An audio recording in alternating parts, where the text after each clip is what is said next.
Detroit Lions just got some good news. So we're going to be going through that and 3 other stories in today's video. So make sure to like this video, and if you want more Detroit Lions news content like this, make sure to subscribe to the channel by hitting that red button down below. The first story is Lions urged to add projected $5.2 million running mate for Aiden Hutchinson. Most of the biggest names in NFL free agency have already been scooped up, but there are still plenty of quality players on the market. The Detroit Lions haven't gone wild in free agency, but they did make some smart moves. The biggest move was bringing in veteran defensive back DJ Reed, who will take over the role Carlton Davis played in 2024. One area that still needs to be addressed is the edge rusher position. Aiden Hutchinson is a star, but the team doesn't have another reliable option. Christopher Knox of Bleacher Report recently identified one remaining free agent each NFL team should target. For the Lions, Knox linked the team to edge rusher Dennis Gardeck. Regarding Gardeck and the Lions, Knox offered the following. The Detroit Lions are expected to have standout pass rusher Aiden Hutchinson back and healthy in 2025. However, the Lions still lack a high-end complement opposite the 2022 first-round pick. Detroit may target its number 2 pass rusher in the draft. The BR scouting department recently mocked Georgia's Michael Williams to the Lions, but it could afford to add more veteran depth to go with Hutchinson and Marcus Davenport now. Dennis Gardeck is coming off a torn ACL and appeared in only 7 games this past season. In 2023, however, he recorded 6 tackles and 20 quarterback pressures. As Knox mentioned, Gardeck played in just 7 games in 2024 after suffering a torn ACL. This is likely the reason that Gardeck has remained unsigned, but if the veteran is healthy, he can definitely help a team. Gardeck collected 22 tackles, 6 tackles for loss, and 3 sacks during his injury-shortened 2024 campaign. The defender earned a solid 72 overall Pro Football Focus grade, which ranked 42nd among 211 qualified edge rushers. So far, Gardeck has spent his entire 7-year career with the Arizona Cardinals.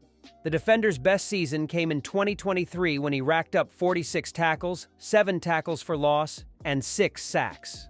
Gardeck was also credited with a solid 20 pressures during that season. In the second story, last Sunday, we took a deep dive into the Detroit Lions' best moves of the 2025 offseason, from smart, team-friendly re-signings like defensive tackle Levi Onwuzurike and wide receiver Tim Patrick to the savvy acquisition of cornerback DJ Reed, who came at a lower cost than what Carlton Davis commanded. It's clear that General Manager Brad Holmes and the front office have made several calculated decisions. The organization also did well to rebound from the coaching staff exodus, rebuilding their sideline leadership with fresh voices and experienced minds. But with every offseason comes its fair share of second-guessing. Today, it's time to turn our attention to the more questionable choices, or rather, the ones that left us scratching our heads. Of course, hindsight is 20/20, and we won't truly know how good or bad these moves were until the Lions take the field in September. That said, part of the offseason's intrigue lies in projecting potential outcomes, and a few choices, or omissions, deserve further scrutiny. The most persistent critique of Detroit's offseason is their underwhelming activity in bolstering the defensive line, particularly in the interior.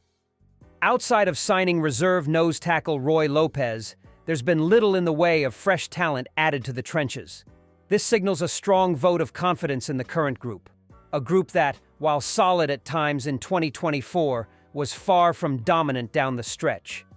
This strategy hinges on a few high-risk assumptions.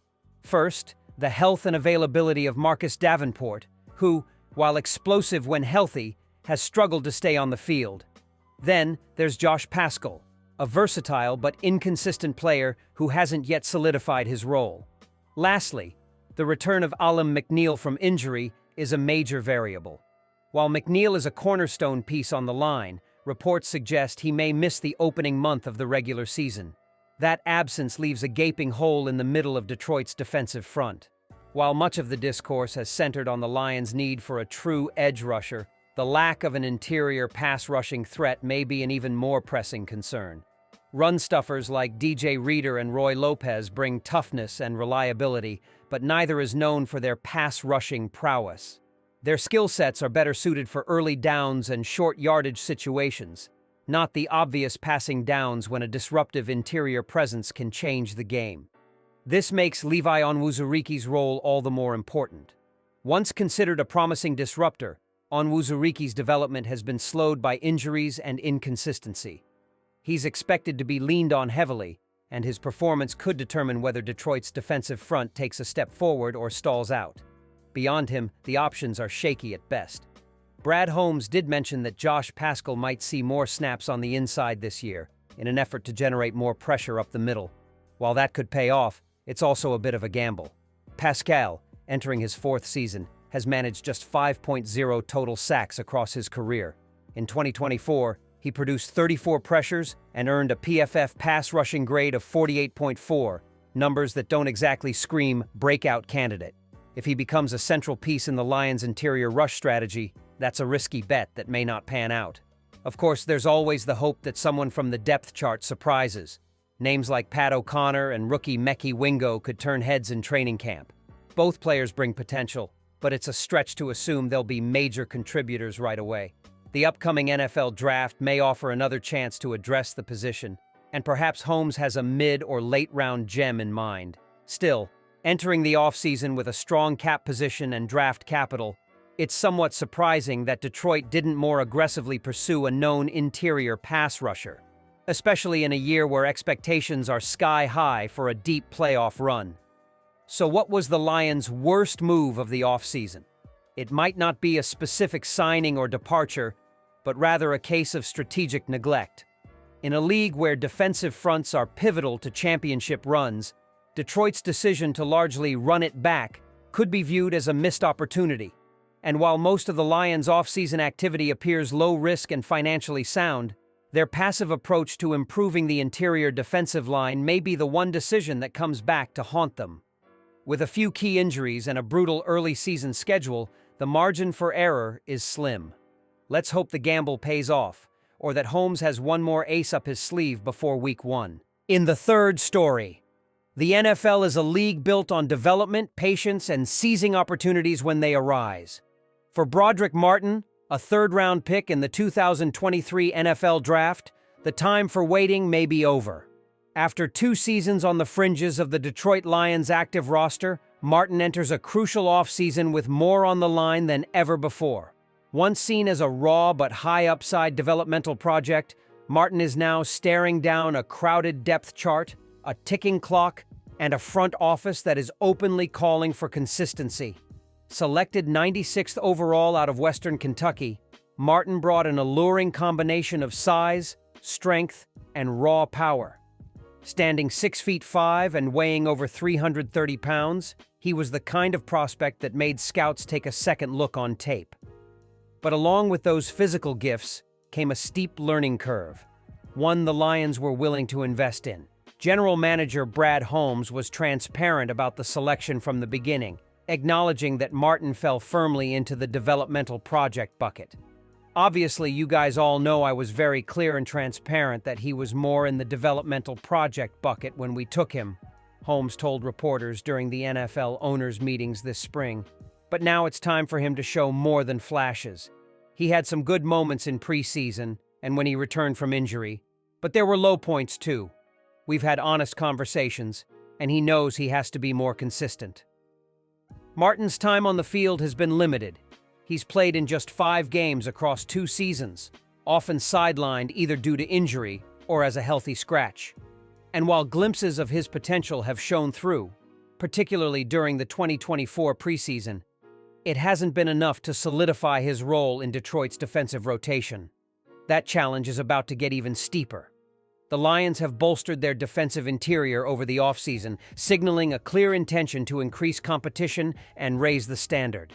They signed veteran nose tackle Roy Lopez to a 1-year, $3.5 million deal, adding another run-first defender to the room. DJ Reader, one of the top run-stuffers in the league when healthy, also returns, joining Levi Onwuzuriki and Josh Paschal, who is expected to see increased reps on the interior in 2025. Ali McNeil, a breakout star before an ACL injury cut his season short, is rehabbing and expected to return sometime during the season. The same goes for rookie Makey Wingo, who showed flashes before suffering a similar injury. Miles Adams, who outsnapped Martin late in the season, is back in the mix, and so is veteran depth piece Pat O'Connor. In other words, reps on the interior line are scarce, and the margin for error is shrinking. Lions head coach Dan Campbell is optimistic about the unit's trajectory. Speaking to the media last week, he expressed confidence in the group's makeup, while also hinting that the team isn't done adding to the trenches. "We really got everybody back that we wanted to get," Campbell said. "We thought it was important that we made the most of what was available in free agency. Getting Marcus Davenport back was huge. Aiden Hutchinson is returning off injury, and we're excited about the additions of Lopez and Reeder.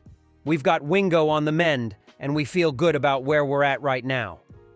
But Campbell didn't close the door on future additions, particularly with the NFL draft fast approaching and this year's defensive line class considered deep and talented. "We're not done either," he added. "That's the point. We're not done. Maybe it's in the draft. Maybe it's after. But we're always looking to improve, and right now, we like where we are. Still, we're always going to keep evaluating." For Martin, that means the window to make his mark is narrowing. While the physical tools are still there, the Lions are no longer affording him the luxury of time. Holmes and Campbell have been clear. The flashes need to become a full picture. With training camp looming, Martin must prove that he belongs, not as a long-term project, but as a consistent contributor in one of the league's most demanding position groups. As Detroit's defense looks to take the next step in its evolution, the interior line will be key. Whether Martin becomes part of that core or fades into the background will depend entirely on what he shows over the next few months. In the NFL, potential only takes you so far. For Broderick Martin, the future isn't just about development, it's about deliverance.